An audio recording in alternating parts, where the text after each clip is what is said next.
বিসমিল্লাহির রহমানির রহিম।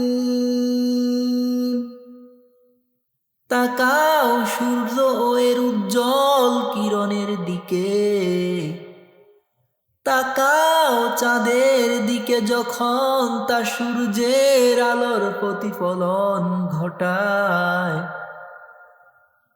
ভাবদিন নিয়ে যখন তা পৃথিবীর সব কিছুকে দৃশ্যমান করে।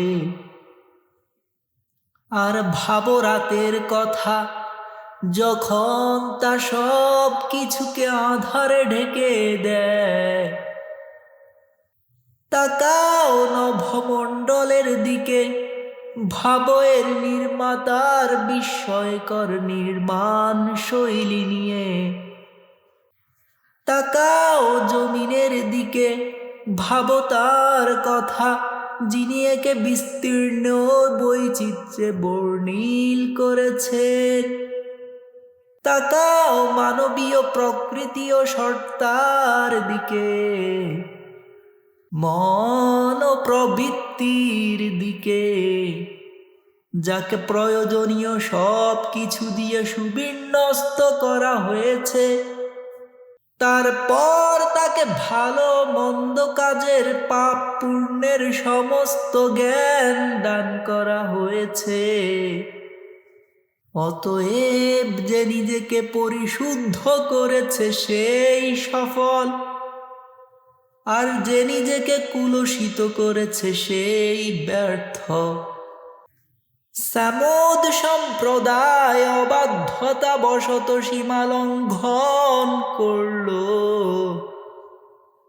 ওদের সবচেয়ে দুষ্ট হতভাগ্য ব্যক্তি ক্ষিপ্ত হয়ে উঠলে আল্লাহর রাসূল ওদের বলল, সাবধান,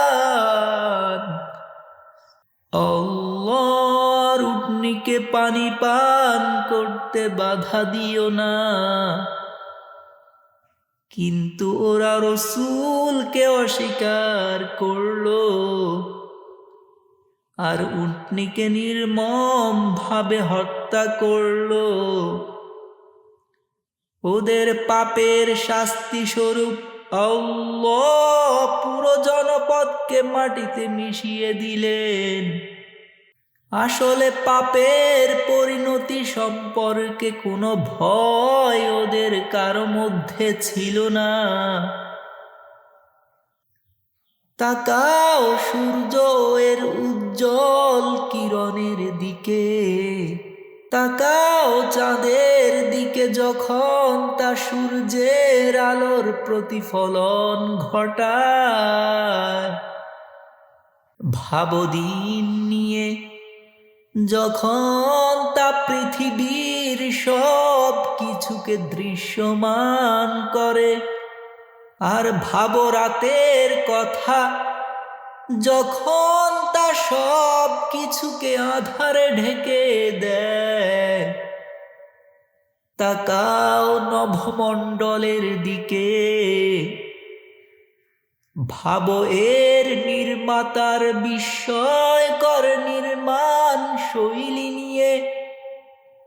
তাকাও জমিনের দিকে, ভাবো তার কথা, যিনি একে বিস্তীর্ণ বৈচিত্র্যে বর্ণিল করেছেন। তাকাও মানবীয় প্রকৃতি ও সত্তার দিকে, মন ও প্রবৃত্তির দিকে, যাকে প্রয়োজনীয় সব কিছু দিয়ে সুবিন্যস্ত করা হয়েছে। তারপর তাকে ভালো মন্দ কাজের সমস্ত জ্ঞান দান করা হয়েছে। অতএব যে নিজেকে পরিশুদ্ধ করেছে সেই সফল, আর যে নিজেকে কুলুষিত করেছে সেই ব্যর্থ। সামুদ সম্প্রদায় অবাধ্যতা বশত সীমা লঙ্ঘন করল। ওদের সবচেয়ে দুষ্ট হতভাগ্য ব্যক্তি ক্ষিপ্ত হয়ে উঠলে আল্লাহর রাসূল সাবধান, আল্লাহর উটনীকে পানি পান করতে বাধা দিও না। কিন্তু ওরা রসূলকে অস্বীকার করলো আর উটনীকে নির্মম ভাবে হত্যা করলো। ওদের পাপের শাস্তি স্বরূপ আল্লাহ পুরো জনপদকে মাটিতে মিশিয়ে দিলেন। আসলে পাপের পরিণতি সম্পর্কে কোনো ভয় ওদের কারো মধ্যে ছিল না।